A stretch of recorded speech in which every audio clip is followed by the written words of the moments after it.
안녕하십니까. 폐기물 처리업의 모든 것 다보다 폐기물 컨설팅의 고물학도 인사드리겠습니다. 이번 시간에는 폐기물관리법 시행규칙 일부 개정령안 입법 예고에 대해서 여러분들에게 설명드리도록 하겠는데요. 이것은 불과 며칠 전이죠. 3월 4일날 입법 예고가 된 내용입니다. 먼저 여러분들에게 설명하기 전에 저는 폐기물 사업에 관련되는 이 업무를 하면서 상당히 오랫동안 진행해왔죠. 이번처럼 29개 정도가 되더라고요. 이번처럼 개정안이 현실적으로 만들어진 사례가 없었습니다. 그래서 이 세종시에 있는 환경부 장관 이하 담당 공무원들께 감사의 표현을 드리겠습니다. 앞으로도 이렇게 많은 신경을 써 주셔가지고 우리나라의 폐기물 재활용 사업이 활성화될 수 있게끔 해주시기를 부탁하지 않겠습니다. 자, 그러면은 먼저 공사장 생활 폐기물의 관리 개선인데요. 여러분 아시겠지만 공사장 생활 폐기물이 뭔지를 다시 한번 말씀드리겠습니다. 이 공사장 생활 폐기물은 여러분들의 집이라든지 아니면은 사무실, 아니면 식당 등에서 나오는 철거 또는 인테리어 하고 있으면서 나오는 것을 말합니다. 근데 이것이 5톤 이상이면 사업장으로 빠지죠. 근데 5톤 미만은 생활 폐기물입니다. 자, 어쨌든 이 폐기물을 처리할 곳이 없지 않습니까? 그것이 바로 건설 폐기물 수주 운반업 허가를 갖고 있는 분들에게 각 지자체에서 임시보관장소 설치 승인이라는 이름으로 집화장이라 그러죠. 거기에서 처리할 수 있게 됐다는 거죠. 근데 문제는 그곳에서는 수주 운반업자가 해야 되기 때문에 선별을 못하게 돼 있었습니다. 근데 이번 앞으로는 선별 및 절단을 허용한다. 이 부분이죠. 단 옥내화한 경우다. 근데 현재 뭐 집화장 치고 옥내화 되지 않은 게 있습니까? 뭐 1km 이제 500m죠. 500m 또는 1km를 500m로 알고 있는데요.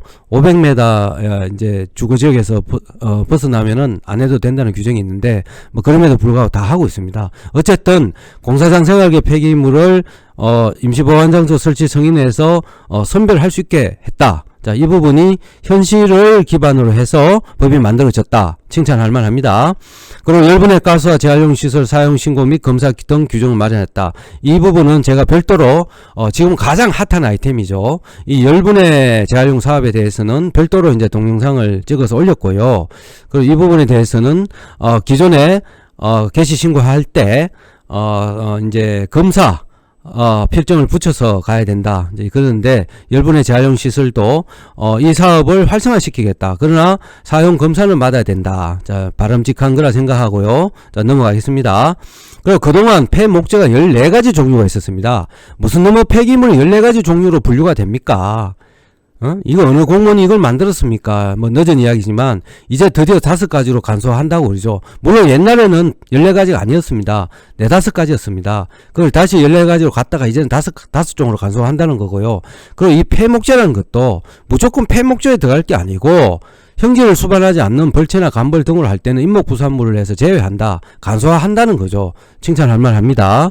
그리고 커피박이라든지 폐버섯 배지 재활용을 확대한다. 이것도 이미 했었어야죠. 제가 2017년도에 커피박에 대해서 폐기물 종합 재활용업 및 SRF에 대해서 진행을 해왔지 않습니까? 그때만 해도 이 커피박이 식물순 잔재물에 포함을 못 시킨다고 했죠.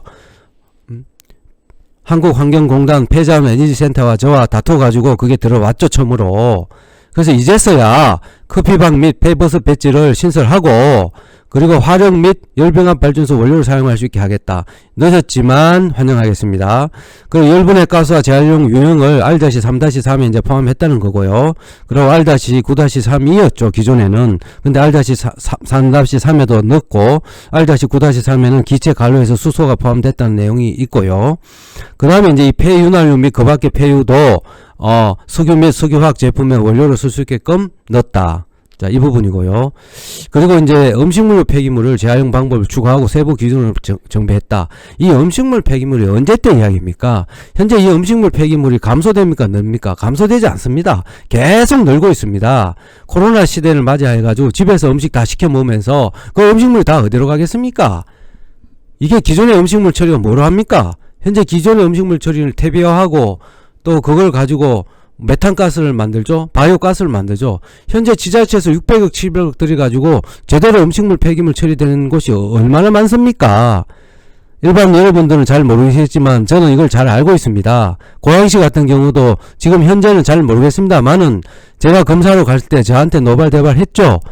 폭발도 하고 700억 들여가 만들었지 않습니까? 자, 과연 거기서 퇴비화가 제대로 됩니까? 거기서 나오는 폐수가 연계돼가지고 제대로 되고 있습니까? 또 거기서 나오는 바이오가스를 이용해가지고 메탄가스를 이용해가지고 지자체에서 그 버스라든지 폐기물 처리 차량에 연료로 잘 들어가고 있습니까?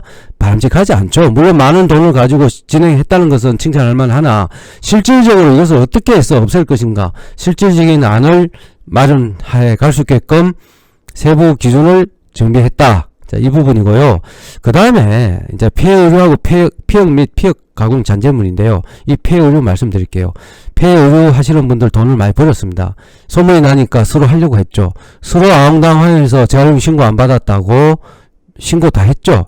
재활용 신고 안 하면 판사님이 뭣도 모르고 벌금 200만 원 나왔죠. 자, 이제는 폐기물 처리 신고 대상을 완화가 아니고요. 이미 폐기물 처리 신고 대상이 들어왔습니다. 단 그것을 문구화하겠다는 거고요. 늦었지만 환영하고요.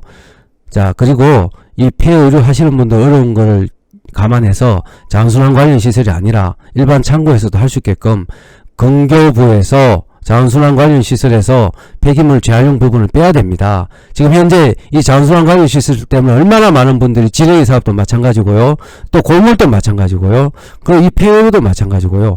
비교적 재활용 신고 대상이 되는 폐기물 때문에 민원이 많이 없는, 즉 환경에 위해롭지 않는 부분에 대해서는 자원순환 시설이 아니라도 할 수 있게끔 법을 만들어 달라는 겁니다. 자, 이 부분에 대해서는 분명히 짚고 넘어가야 할 부분이고, 저희 다바다에서는 제가 직접 주축이 되어가지고 이 부분을 분명히 개선을 해야 됩니다. 이 부분이 풀려야지만 우리나라의 폐기물 사업이, 재활용 사업이 발전을 한다는 겁니다. 자, 그리고 피혁 가공 잔재물 여러분 아시죠? 여러분 아시다시피 이 가죽은 상당히 나쁜 폐기물을 이용해서 세척하고 톱밥을 만들고 있습니다. 또 여기에서 물감을 들으려면은 상당히 나쁜 중금속이 들어간다는 거죠. 자, 그러다 보니까 나쁜 폐기물입니다. 그러나 이것도 이 폐기물을 재활용하기 위해서는 법이 개선이 돼야죠. 이제 와서 업사이클링 서울에서 한다고 해가지고 업사이클 업자가 업사이클을 하는데 그럼 신고는 어떻게 하나? 업사이클링 하기 위해서 신고가 되는데 신고는 안 된 상태에서 업사이클링을 한다 말이 됩니까?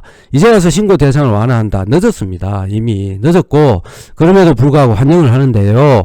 폐피혁이나 피혁 가공 잔재물 신고 대상이 되든 허가가 되든 간에 이 부분에 대해서도 많이 활성화해가지고 진행할 수 있게끔 해야 되고, 제가 파주에 3번째 피혁 가공 잔재물 허가를 냈지 않습니까? 그것도 불과 4, 5년 전의 이야기입니다만 얼마나 힘들겠습니까? 그 많은 피혁 가공 잔재물 소각을 하면 어떻게 하겠다는 겁니까? 이제 와서 말씀드리지만 늦었지만 환영합니다. 공사장 생활 폐기물 관리 강화 생략하고요. 그리고 유기성 원이 가공 연료를 사용 비율을 상한제를 폐지하겠다. 기존의 하수 슬러지, 폐수 슬러지 유기성 원이죠. 여기에 대해서 0.5%, 5%로 하겠다는 것을 폐지하겠다. 이것도 늦었지만 환영합니다. 무슨 5%가 뭐가 중요합니까? 시멘트 떼가지고 지금 아닙니다. 석탄 떼는 걸 지금 반대한다면서요. 그러면 석탄 대신 다른 폐기물을 떼올 수 있게 해야죠. 현재는 발전소 시멘트산을 하고 있지 않습니까? 그래서 이 열병합 발전소에도 5%가 아닌 10%, 20%, 30%를 해서 기존의 유기성 원이가 쉽게 재활용이 될 수 있는 방안을 만들어야 된다는 겁니다. 환영하겠습니다. 그리고 선별시설에 대한 부분인데요. 사실 이 선별시설에 대한 부분은 폐기물관리법 시행령 별표 3에 보면은 폐기물 처분 및 재활용 시설에 대해서 나와 있는데요. 거기 보면 그 밖에는 고시한다고 되어 있습니다.